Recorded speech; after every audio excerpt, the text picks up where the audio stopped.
SOCAR-ın Azərqaz Təsərrüat Birliyinin təşəbbüsü, Azərbaycan Respublikası Elm və Təhsil Nazirliyinin dəstəyi ilə tələbələr arasında təbii qazdan təhlükəsiz istifadə qaydaları və dəm qazından yaranan bədbəxt hadisələrin qarşısının alınması məqsədi ilə Sumqayıt Dövlət Universitetində görüş keçirilib. Əsasən payız-qış mövsümündə havaların soyuq keçdiyi aylarda dəm qazından zəhərlənmə, boğulma halları baş verir. Statistik məlumatlar göstərir ki, dəm qazından zəhərlənmə daha çox kirayə evlərdə yaşanır.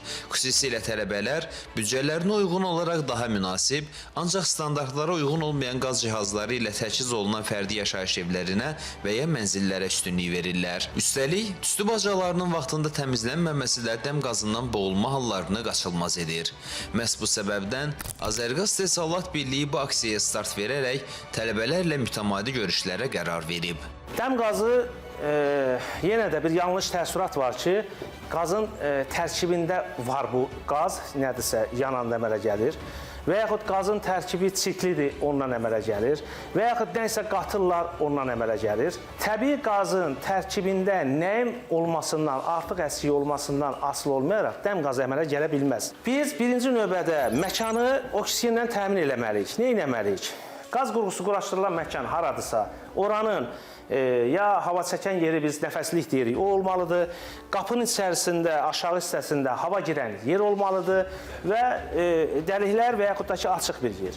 Həmçinin də biz, belə deyək də, texnologiyanın imkanlarını istifadə edib, ventilyator bir şey qoya bilər ki, ventilasiya sistemin həll edir. Əsas məqsəd burada daimi olaraq hava axını təmin etmək lazımdır ki, qurğu işləyən yerdə hava axını dayanmasın.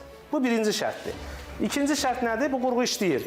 Qurğu işləyən zaman nə edir? Bu yanmış məhsul əmələ gəlir. Bu hardansa çıxmalıdır. Yəni tüstü bacası olmalıdır ki, bu çıxsın. Tüstü bacası standartlara uyğun olmalıdır. Uşaqlar, buna bir dənə ciddi fikir verin. Dəm qazından ölüm hadisələrinin əksəriyyəti tüstü bacası ilə bağlıdır. Dəm qazı zəhərlənməsindən qorunmaq üçün detektorların quraşdırılması tövsiyə olunur. İnformasiyanı verməyimizin səbəblərindən də biri budur ki, o detektorun kütləvi hala gətirilməsi. Və çox da bir bahalı bir qiymətə olan bir detal deyil ki, biz onu alıb quraşdıra bilməyək. İki cür detektor var. Metan qazına həssas detektor və dəm qazına həssas detektor. Metan qazına bayaq dedim, tavandan 20 sm aşağıda quraşdırılmalıdır və qurğunun 1,5 metr diametrində. Bayaq dedik ki, 20 sm tavandan aşağı olmalıdır, artıq dəm qazında bu dəyişir.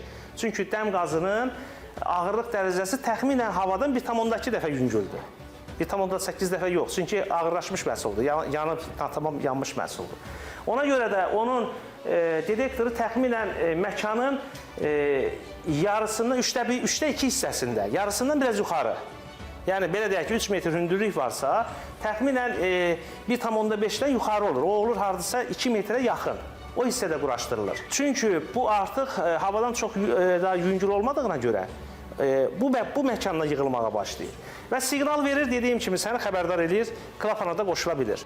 Daha sonra görüş ünvanlanan sualların cavablandırılması ilə davam edib.